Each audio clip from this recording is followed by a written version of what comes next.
नाना प्रकार के सुगंधित श्रेष्ठ द्रव्यों से सुवासित तथा सुंदर प्रकाश से परिपूर्ण था। वहां चंदन और अगर की सम्मिलित गंध फैल रही थी।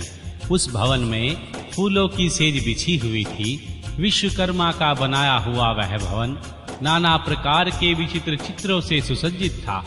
श्रेष्ठ रत्नों की सारभूत मणियों से निर्मित सुंदर हारों द्वारा उस वास गृह को अलंकृत किया गया था। उनमें विश्वकर्मा द्वारा निर्मित कृत्रिम वैकुंठ, ब्रह्मलोक, कैलाश, इंद्र भवन तथा शिवलोक आदि दिख रहे थे। ऐसा आश्चर्यजनक शोभा से संपन्न उस वास भवन को देखकर गिरिराज हिमालय की प्रशंसा करते हुए भगवान महेश्वर बहुत संतुष्ट हुए। वहां अति रमणीय रत्न जड़ित उत्तम पलंग पर परमेश्वर शिव बड़ी प्रसन्नता से लीला पूर्वक सोए।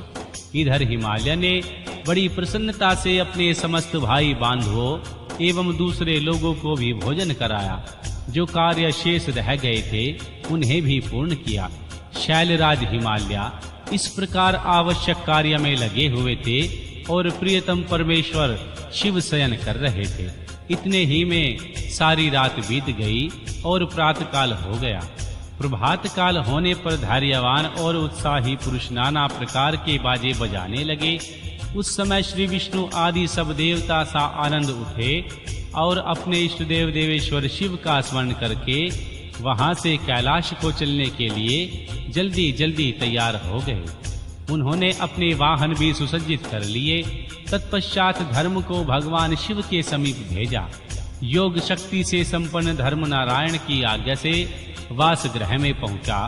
योगीश्वर शंकर से समयोचित बात करके बोले, प्रथम गणों के स्वामी महेश्वर, उठिए उठिए, आपका कल्याण हो।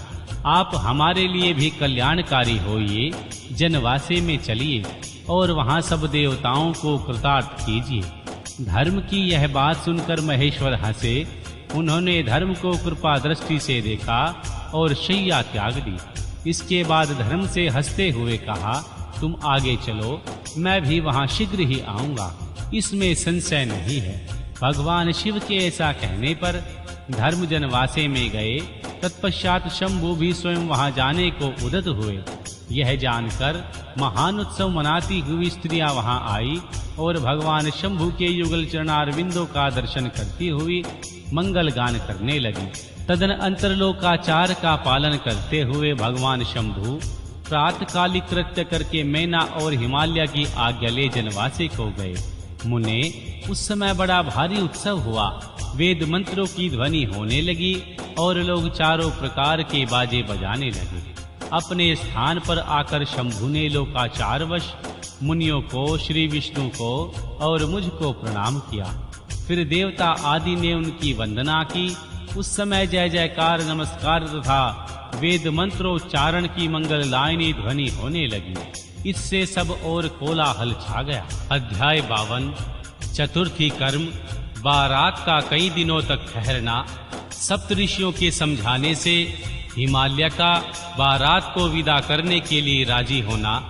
मैना का भगवान शिव को अपनी कन्या सौंपना तथा बारात का पुरी के बाहर जाकर ठहरना।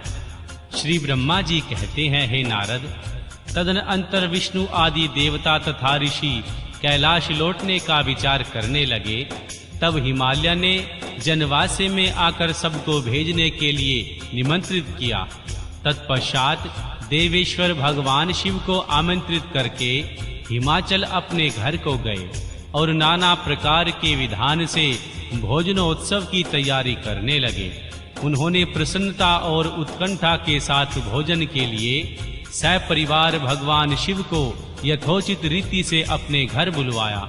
भगवान शंभु के, श्री विष्णु के, मेरे सब अन्य देवताओं के, मुनियों के तथा वहां आए हुए अन्य सब लोगों के चरणों को भी बड़े आदर के साथ धोकर उन सब को गिरिराज ने मंडप के भीतर सुंदर आसनों पर बिठाया।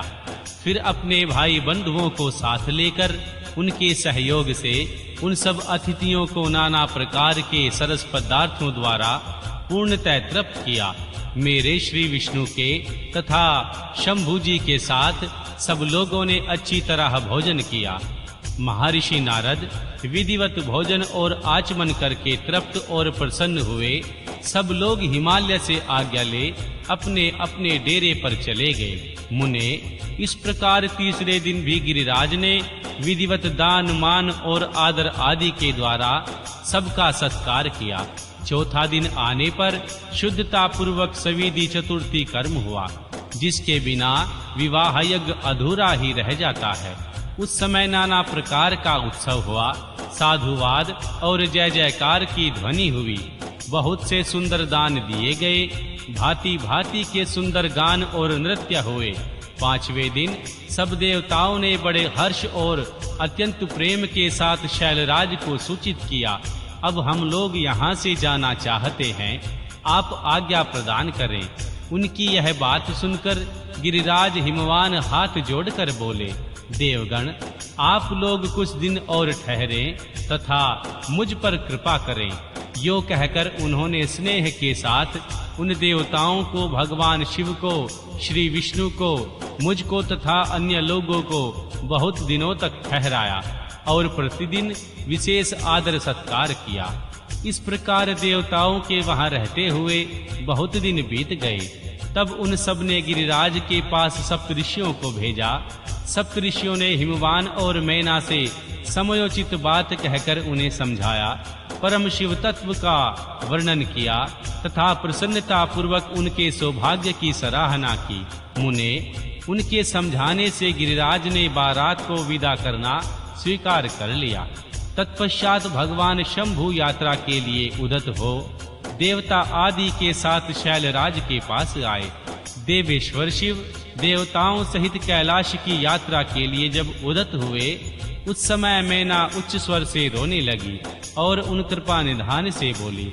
मैना ने कहा, कृपानिधे, कृपा करके मेरी बेटी शिवा का भली भांति लालन पालन कीजिए। आप आशुतोष हैं, देवी पार्वती के सहस्त्रों अपराधों को भी क्षमा कीजिए। मेरी बच्ची जन्म जन्म में आपके चरणारविंदों की भक्त रही है और रहेगी। उसे सोते और जागते समय भी अपने स्वामी महादेव के सिवा दूसरी किसी वस्तु की सुध नहीं रहती।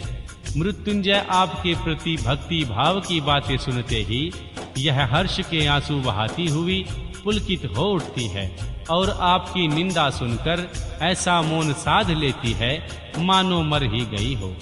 श्री ब्रह्मा जी कहते हैं, हे नारद, ऐसा कहकर मैना ने अपनी बेटी भगवान शिव को सौंप दी और उन दोनों के सामने ही उच्च स्वर से रोती हुई वह मूर्छित हो गई। तब महादेव जी ने मैना को समझाकर सचेत किया और उनसे विदा ले देवताओं के साथ महान उत्सव पूर्वक यात्रा की। वे सब देवता अपने स्वामी भगवान शिव तथा सेवक गणों के साथ चुपचाप कैलाश पर्वत की ओर चल दिए। वे मन ही मन भगवान शिव का चिंतन कर रहे थे। हिमाचलपुरी के बाहरी बगीचे में आकर भगवान शिव सहित सब देवता हर्ष और उत्साह के साथ ठहर गए और शिवा के आगमन की प्रतीक्षा करने लगे।